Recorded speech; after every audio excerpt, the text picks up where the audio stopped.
My name is Anton DeShawn. My feature film debut is Call Center. It's about a disgruntled supervisor who decides to get even with his employer after he was overlooked on a promotion. He decides to sabotage their calling scripts. It's screening at the Black Harvest Film Festival on Friday, August 11th at 6:15, and also on Tuesday, August 15th at 8:15. You say this is your first feature, so Yes. What's your filmmaking experience been like prior to this? Before then, I've actually did 4 short films. One was a short documentary, but the other 3 were, 2 were dramas and the other one was a comedy. Other than that, I've just, produced a few projects with some other filmmaker friends of mine. So, yeah. What was the jump like going from short format to a feature? That's always been the goal, is, to be a feature film director. The jump was, was a huge learning experience as far as knowing what works and what doesn't work. Also establishing a team, because when you move on to get a feature film done, you have to have a strong team behind you. This is kind of a running theme. You mentioned, learning what works. Right. Okay, so as you progress through projects, what is that process like of executing, failing, learning, doing better the next time? Is that something you went through yourself? Oh yeah, definitely.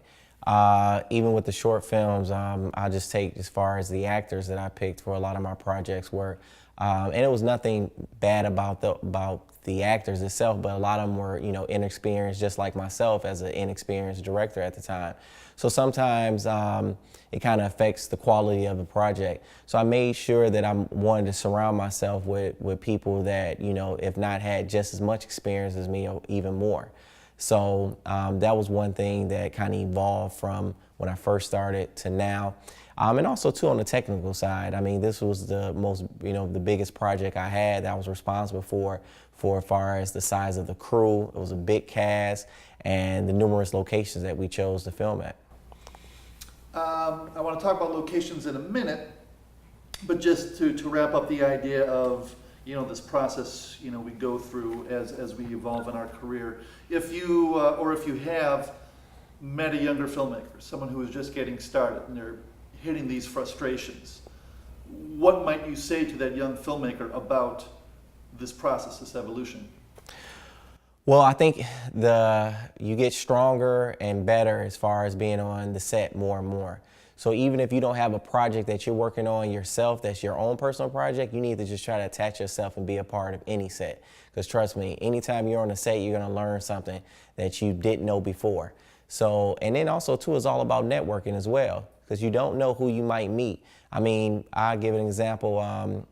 Back, 2005, so what was that, 12 years ago, I was an extra on Prison Break, and I didn't have any desire of being an actor. I just so happened I was interning someplace, and I just so happened to answer the phone, and they called me, and they called my boss at the time, and they said, hey, can you ask that gentleman if he would like to be an extra on this Fox TV show? And I was like, hey, I never did that before, let me go down. And when I get on set, most of the extras there were actual, people inspiring to be actors. And one of the gentlemen I met that was one of those individuals aspiring to be an actor comes out to be my lead for my project, Andre Truss. So, little things like that, you never know, being on a set, what that can lead to as far as networking. So now let's go over and talk about where you shot this. It sounds like you're a Chicago native or from the area. Where are your roots? Yes, so I'm from the Chicagoland area. I was actually born in Joliet, Illinois. I was raised mostly in the south suburbs. I didn't really move directly into the city until after college. And right now I just relocated recently back to the south suburbs. So I've been around as far as in and around Chicagoland. And as far as the second question, I'm sorry, what was the second question? Tell us a little bit about. I'm assuming then it was shot in the area. So yes. Talk about growing up in the area, living here, and then shooting here. Well, this is the great thing that I noticed on my way here, and I was saying like, okay, this area sounds familiar, and sure enough, once I walk around the corner, the restaurant right up the street, May Street Cafe, is one of the locations that we filmed at.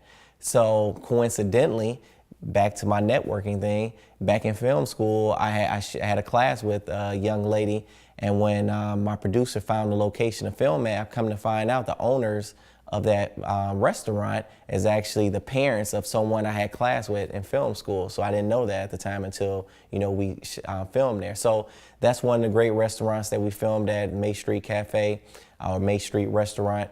We also filmed at Buffalo Wings and Rings on 35th and Halsted. The call center that we found, it fictionally takes place in Chicago, but we actually filmed it at an actual call center in Romeoville, Illinois. So, the film was made in and around, Chicago. Some of the car scenes was around my old neighborhood in Woodlawn on 61st and Ingleside. One of the scenes was shot actually in my house now. And then also too, some of the office scenes that we had to find for one of our lead characters, Simone, was actually filmed at an office space in Joliet where I was originally born. So, the film itself, it was pretty much full circle as far as my life. So obviously it makes sense if you live here to shoot here. Right. But is there any, does it mean anything special to you, say, that you did this in Chicago versus doing this in Atlanta versus doing this in New York or LA? Does home play into this for you? Definitely. And that's something that, I take pride in and I'm proud of because... State it differently. What do you take pride in?